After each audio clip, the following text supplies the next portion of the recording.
Adanya permasalahan gaji karyawan PT Titan Group yang hingga kini belum dibayar karena rekening bank dibekukan oleh pihak bank Pemkab Muara Enim. Dalam hal ini PLH Bupati hingga saat ini masih mempelajari permasalahan yang dialami oleh perusahaan besar ini. Permasalahan yang dihadapi oleh pegawai PT Titan Group hingga kini masih belum terselesaikan. Bahkan karyawan kini belum menerima gaji bulanan dari perusahaan tersebut. Atas kondisi ini, para karyawan akan melakukan aksi kembali ke bank dan Pemkab Muara Enim untuk menyelesaikan permasalahan.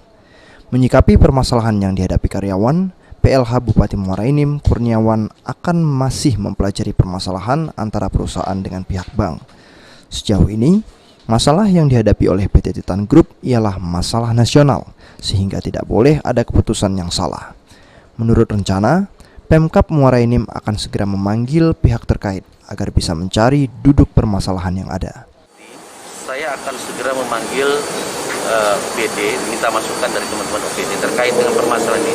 Saya juga baru mendapat informasi ini dari kalian semua, dan nanti ke depannya akan saya tindak lanjuti, ya, akan memberikan langkah-langkah kepastian, ya, itu segera terkait dengan laporan dari adik sekalian masalah PT Titan ini.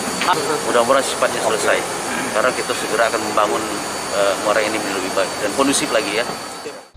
Akibat pembekuan rekening perusahaan pusat PT Titan Group oleh pihak bank, membuat 6.000 lebih karyawan PT Titan Group sampai sekarang tidak menerima gaji. Mardiansah, PAL TV.